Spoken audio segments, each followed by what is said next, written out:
wrong, something predatory, and something dangerous. So, how do we get from a PSA like that to gay liberation? So, if we look at kind of the narratives that come out of these two images from this particular moment, we see a kind of a cross section of issues. So, we see people connecting issues of gender difference, of transness, even though they don't use this word, associations with communism, socialism, a kind of blatant declaration of queer sex, and this connection between gay power, Black power, women power, student power. So maybe this didn't always happen in terms of how a movement was enacted, but we do see a large shift in rhetoric and thinking about how within 10 years, so from 1961 to 1971, this huge shift in not only the way that queer people were thinking about themselves, but the kind of visibility that was more present around gay and lesbian people. So this idea of the gay liberation movement, before the gay liberation movement, rather, there was no consistent and visible political voice. So, representations of the 1950s, we see gender norms being strictly enforced. And this was a time when you could be arrested if you were not wearing a minimum of 3 articles of clothing that matched your assigned sex. So, we see during that time a rise in anti gay ads and propaganda films.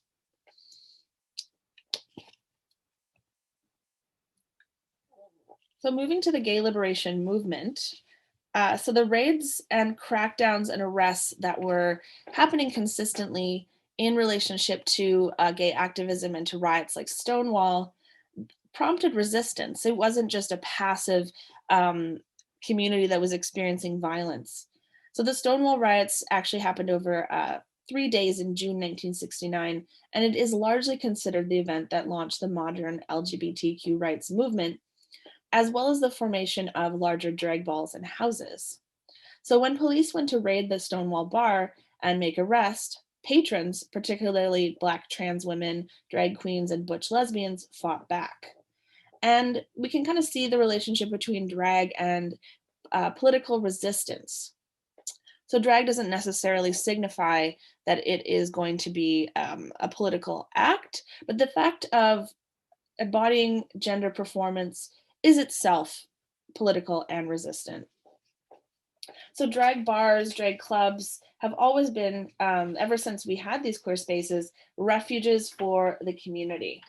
So thinking about the gay liberation movement, which sprung up post almost immediately after the Stonewall riots, was a broad movement, a diverse movement, and not a unified front. So you had chapters of gay liberation moving through different cities.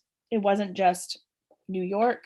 You had chapters in major cities across the states as well as in Canada.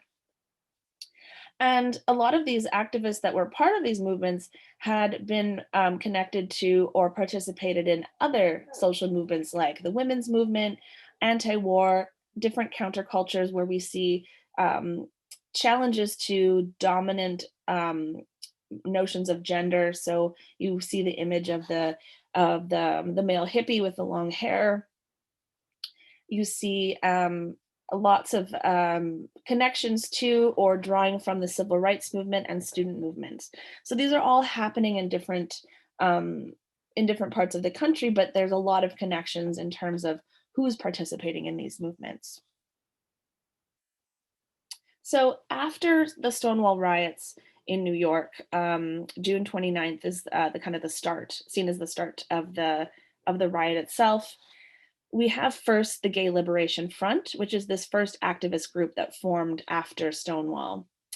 And you do see the beginning of some internal debates around their political practice. So when a group forms around a particular issue or series of issues, there will be internal conversations around political ideology, around tactics. So thinking about what is our focus as an activist group?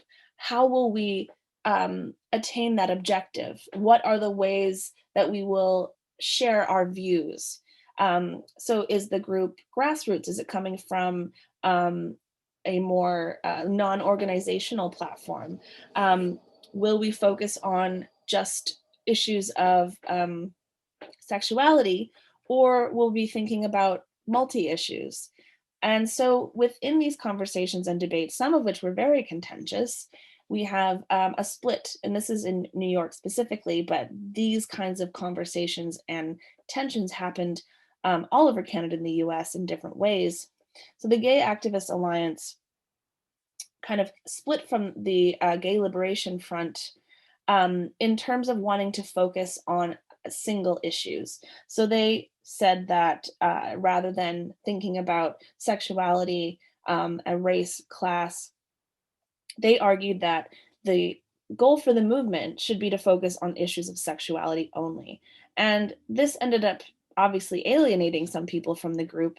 And since it was led by gay men, although they said they were focusing on sexuality, lesbians were often excluded from these conversations. So you do see a split um, in and kind of the gay liberation front um, scene, and also splits from a women's liberation movement, feminist movements that were happening at the time. So you do see instances of sexism in queer movements. You see instances of homophobia in feminist movements. So there were lesbian activists who split from both of those and argued that, well, in order to achieve our political goals, we need to have our own separate organization. And just a reminder, not everyone who was gay or lesbian was a part of these movements. These movements were, in a sense of demographics, quite small, but they were very profound in terms of the impact they had. And just kind of going back to the homophile organizations, which we talked about, were more based on respectability politics, were based on the ideas of integrating into straight culture, that argued that gay men and lesbians should adhere to um, gender presentations that were seen as more quote unquote normal. Whereas gay liberation movements, there was more focus on grassroots efforts, direct actions, which they called ZAP. So these were these forms of visible public theater that drew a lot of attention, particularly media attention, to one of their critiques. So an example of a popular feminist ZAP was a series of women's groups protesting at a Miss America pageant and using a particular language to get the media to come in. They had infiltration into the pageant itself. And other examples of these forms of direct action that would be sometimes campy, sometimes ridiculous, that were meant to draw attention to a political issue and get a lot of media to kind of cover them. Many of these forms of action, direct action, were public, visible, and disruptive. They were meant to be disruptive. And we see this kind of tactic used in a lot of different social movements. Disruption to make a point around how maybe certain members within a community are not experiencing the same access to rights as other people in that community. So we see kind of modern day activist efforts within queer communities, for instance, from Black Lives Matter, bringing attention to the fact that the queer community is rife with racism. Um, so these visible forms of action were um, very profound, had a lot of impact, and this happened over a very short period of time with these particular movements. And one of the most important contributions from the gay liberation movement was this idea of countering gay shame with gay pride. So this is where we start to get this rhetoric of gay pride, not necessarily referring to pride celebration, but that being gay, being lesbian was something to be proud of. It was not something that was deviant. It was just a form of difference.